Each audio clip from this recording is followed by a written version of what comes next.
saya udah mau nangis gitu. Aduh, berarti kan dia memposisikan diri sebagai narapidana kan gitu. Padahal masih anak kecil gitu. Tadinya idenya cuma sederhana. Kita pengen orang tahu, semua orang yang seperti kita yang tadinya nggak tahu harus tahu bahwa ada anak dan banyak yang lahir dan besar dalam penjara.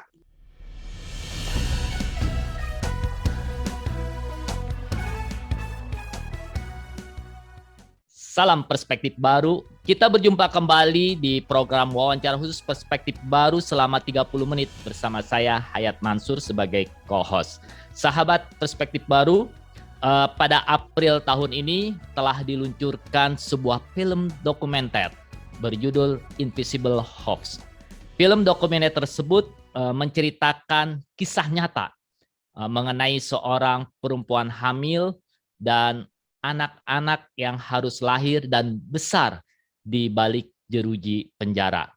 Hari ini kita membicarakan permasalahan tersebut dengan narasumber, produser, dan juga sutradara dari film Invisible Hoax, yaitu Lamtiar Simorangkir. Halo Tiar. Halo Pak Hayat, terima kasih sudah mengundang. Kita juga yang terima kasih Tiar telah bersedia hadir membahas mengenai persoalan perempuan hamil dan anak-anak yang ada di balik jeruji. Film Invisible Hoax ini sekali lagi menceritakan kisah nyata tentang pengalaman perempuan hamil dan anak yang harus lahir dan besar di balik jeruji besi. Dari mana Anda mendapatkan ide tersebut? Ide itu, jadi saya kasih sedikit latar belakang dulu Pak Hayat, kita ini dari siapa gitu. Jadi kita punya komunitas namanya Lamhoras Film. Itu terbentuknya itu awalnya di 2016. Pada saat itu saya dengan beberapa orang teman itu punya kerinduan. Jadi kita kan kru film ya Pak gitu. Kita ngerasa kayak kita kok kayaknya capek kerja gitu ya. Terus hasil filmnya sih bagus gitu ya, tapi kok kayaknya message-nya kurang gitu. Jadi kita ngerasa kita bikin apa ya gitu yang punya message kuat lah gitu. Akhirnya kita mikir apa nih gitu. Nah kebetulan saya memang orang yang suka dengan apa ya isu kesetaraan gender gitu Pak. Jadi saya ngerasa itu penting diangkat dan juga tentang hak anak gitu. Akhirnya 2017 kita ngerilis satu film pendek. Itu fiksi, jadi basically berbicara tentang hak seorang perempuan gitu. Lalu waktu itu lumayan banyak diputar dan ditonton para aktivis. Nah lalu saya mendapat informasi dari penonton bahwa dia bilang tahu nggak Kak gitu bahwa dalam penjara itu banyak anak lahir dan besar dalam penjara gitu. Terus saya kaget gitu karena saya nggak tahu Pak sebelumnya sama sekali nggak tahu. Gitu. Jadi bukan karena Anda datang ke penjara melihat kenyataan itu. Terus jadi mungkin si penonton ini karena kami selalu menyampaikan kami ingin mengangkat isu-isu penting gitu ya, cerita penting gitu. Lalu dia menyampaikan itu gitu. Terus saya bilang masa sih gitu. Saya pikir kalau ibu hamil itu Pak Hayat itu kayak penangguhan mungkin gitu-gitu ya. Dapat dispensasi gitu ya. Ya gitu. Terus saya bilang masa sih? Akhirnya saya mengunjungi satu penjara. Dan benar gitu, maksudnya ada anak-anak di situ dan mereka tinggal dalam satu sel dengan narapidana dewasa gitu, dikunci gitu-gitu. Lalu saya ketemu satu anak, waktu itu dia belum nyampe 2 tahun gitu. Kita ngobrol, anak ini kebetulan di penjara ini hanya dia sendiri, teman-temannya baru pada sudah pulang gitu ya. Umur berapa itu anak itu? Waktu itu kan 1,5 tahun kayaknya. Okay. Kita lagi ngobrol gitu, dan anak ini saya bikin kenapa saya sampai bikin Invisible Hoax, dia itu tinggal dalam satu sel itu dengan 42 orang narapidana gitu, bisa kebayang gitu, 42 orang narapidana dan dia satu anak kecil. Kita lagi ngobrol gitu, tiba-tiba bel penjara bunyi, terus dia pergi baik ke saya gitu, loh ini anak kenapa gitu, ternyata kata petugasnya, ya Mbak dia udah tahu itu artinya dia masuk sel gitu. Terus saya udah mau nangis gitu. Aduh, berarti kan dia memposisikan diri sebagai narapidana kan gitu. Padahal masih anak kecil gitu. Saya bilang, wah ini nggak bener gitu. Akhirnya saya kumpulin beberapa teman karena komunitas kami ini based on volunteer. Jadi semua pro bono Pak Hayat. Jadi sama dong seperti kita. Iya. Jadi saya kumpulkan, lalu ada teman yang bersedia kita bikin mengangkat itu. Tadinya idenya cuma sederhana, kita pengen orang tahu, semua orang yang seperti kita yang tadinya nggak tahu harus tahu bahwa ada anak dan banyak yang lahir dan besar dalam penjara gitu. Mengapa sih Anda akhirnya menamakan, memberi judul ini film ini sebagai Invisible Hopes, yaitu harapan-harapan yang tak terlihat? Ya, sangat banyak yang menanyakan itu, Pak. Yep. Biasanya setiap kali screening pasti nanya. Ya, jadi ketika kita akhirnya mulai bikin film ini, tadinya kan itu hanya ingin menunjukkan ada anak yang lahir dan besar dalam penjara. Ternyata ketika kita mulai syuting dan mulai riset lebih serius, itu kita menemukan masalahnya nggak sederhana itu, Pak, gitu. Ternyata sangat kompleks gitu. Itu terjadi ketika seorang perempuan hamil ditangkap, lalu masuk penjara.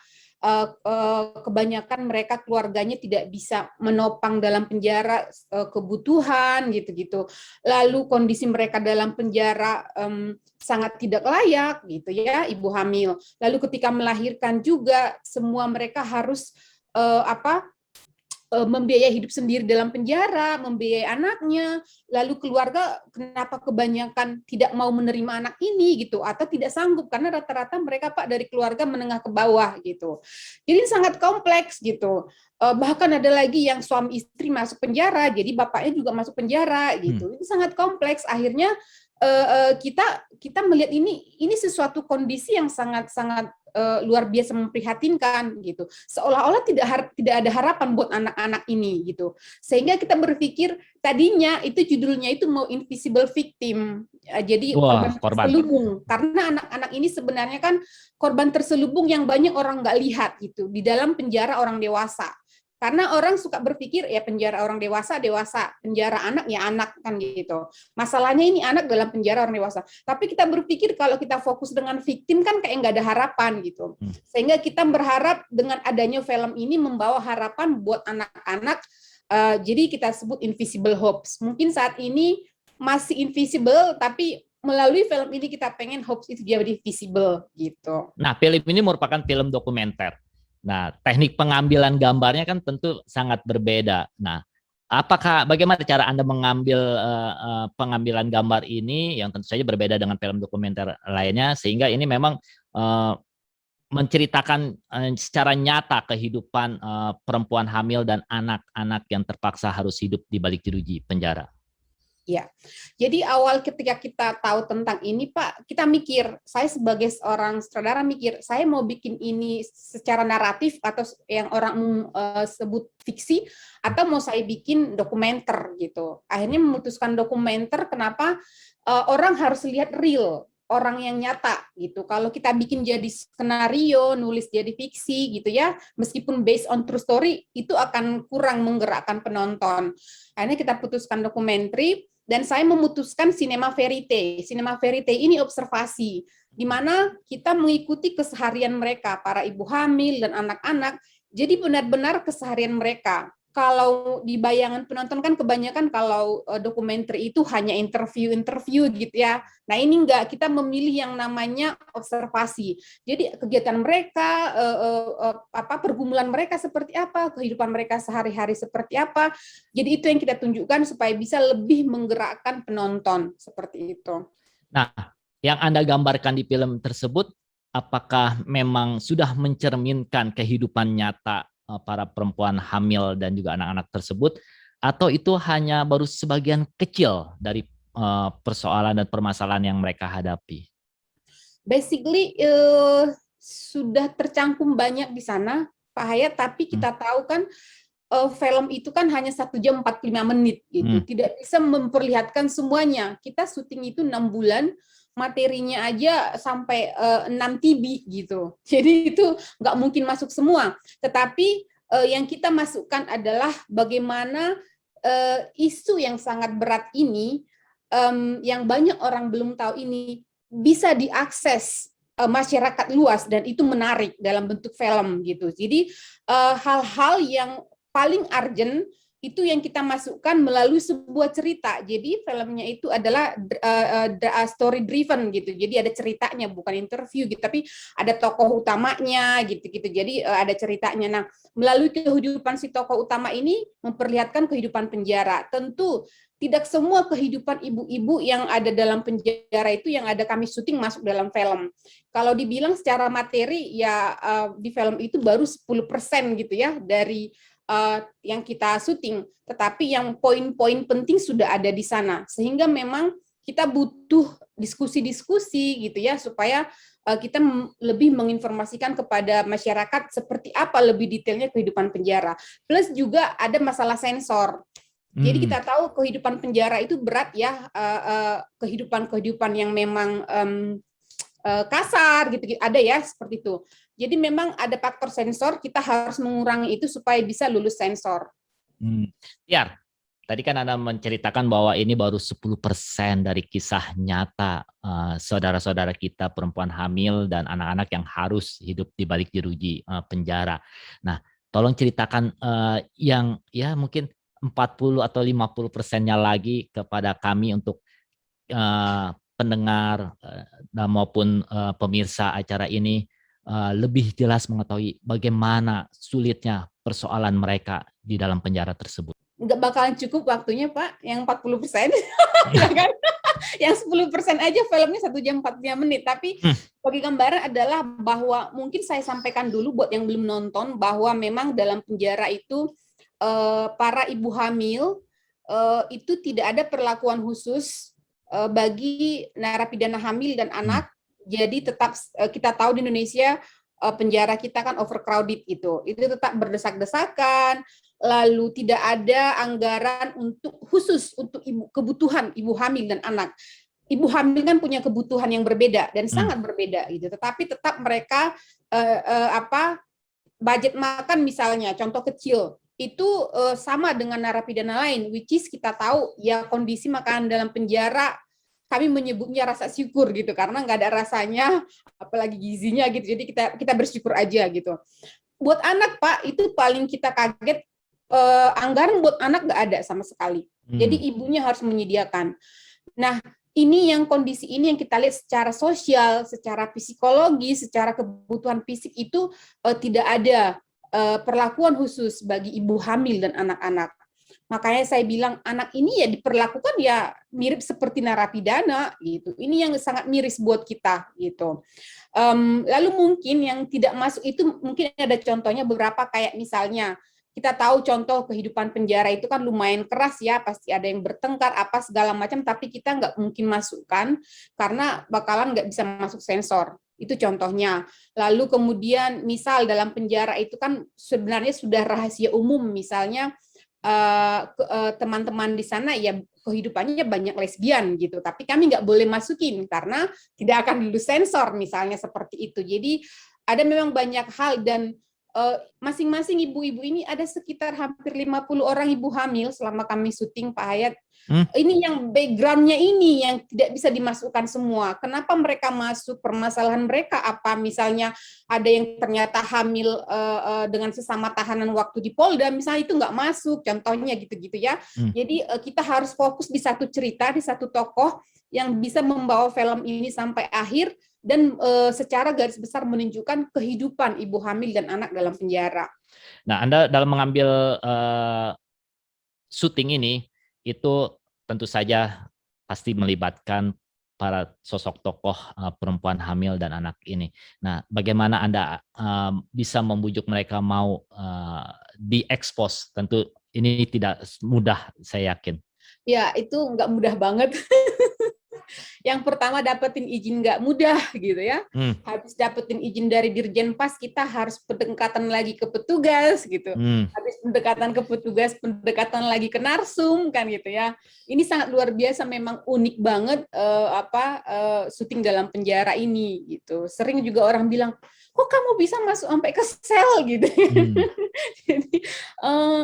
Jadi yang berat adalah pertama-tama ketika kita ketemu ibu hamil itu nggak ada yang mau ngomong dengan kita. Kenapa? Mereka takut. Dia kira kita mata-mata petugas. Gitu. Jadi terutama yang masih di rutan. Di rutan itu kan masih proses peradilan ya.